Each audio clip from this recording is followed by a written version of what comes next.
I've washed and peeled 2 carrots and cut off the ends.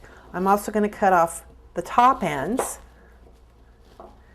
And you want these carrot pieces in small pieces.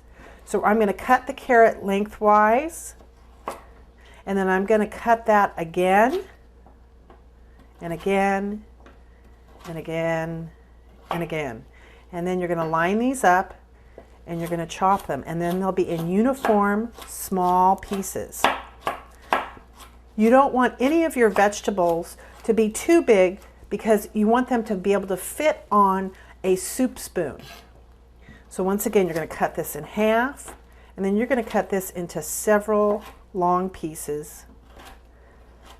You're going to line it all up, and then you're going to chop it into uniform pieces. Also, when you're chopping, it's a good idea, if you're not comfortable with chopping, to keep your fingers down like this. That way your knife can come up next to your fingers and not chop off the tips of your fingers.